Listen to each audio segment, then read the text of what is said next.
30 Days to Better Habits, a simple step-by-step guide for forming habits that sticks. Lesson 1.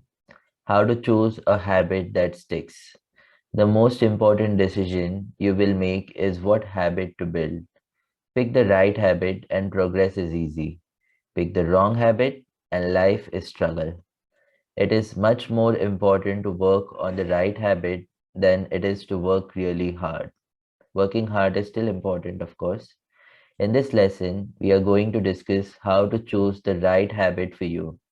When most people think about the habits they want to build, they naturally start by considering the outcomes they want to achieve. I want to lose weight or I want to stop smoking. The alternate is to build what I call identity based habits and start by focusing on who we wish to become, not what we want to achieve. This is an idea. Here's the short version. Anyone can convince themselves to practice yoga or meditation once or twice, but if you don't shift the belief behind the behavior, then it becomes hard to stick with long term changes. Improvements are only temporary until they become part of who you are. The goal is not to get straight A's, the goal is to become a person who studies every day. The goal is not to finish a painting, the goal is to become an artist. The goal is not to win the game or competition. The goal is to become a person who practices every day. The ultimate form of intrinsic motivation is when a habit becomes a part of your identity. It's one thing to say, I am the type of person who wants this. It's something very different to say, I am the type of person who is this. This brings us to an important question. If your identity plays such an important role in your behavior, where does it come from in the first place? To a large degree, your identity emerges out of your habits. It's like a self-improvement feedback loop. The more you repeat a behavior, the more you reinforce the identity associated with that behavior. And the more you reinforce the identity, the more natural it will feel to repeat the behavior. If you volunteer at your local homeless shelter, you start to believe you are the type of person who cares about your community. The more weekends you show up at the shelter, the more you reinforce that the identity and the easier it becomes to see community service as part of who you are. Every action you take is a vote for the type of person you wish to become.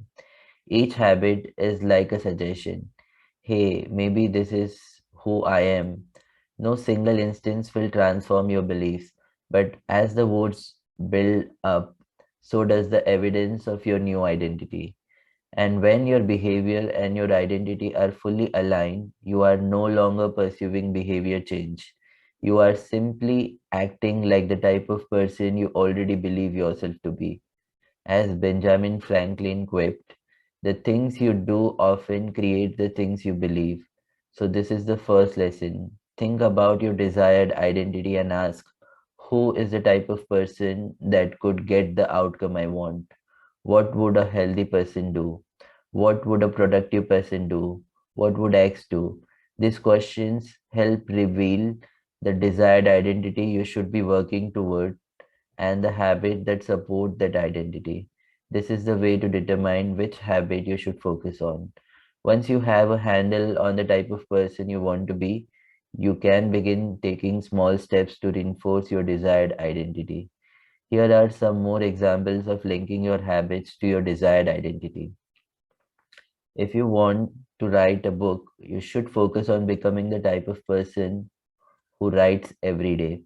If you want to learn a new language, you should focus on becoming the type of person who studies every day. If you want to retire early, you should focus on becoming the type of person who saves money every month. The focus should always be on becoming that type of person, not getting a particular outcome. In the beginning, it is far more important to cast small votes for your desired identity than to worry about a particular result. Your habits reshape your identity in a gradual way. It's slow and nearly impossible to see. You can rarely tell a difference between who you were yesterday and who you are today. But with each rep, with each vote cast, your internal story begins to shift. Start by focusing on who you want to become, not what you want to achieve. That's all for the lesson one. See you in the next lesson.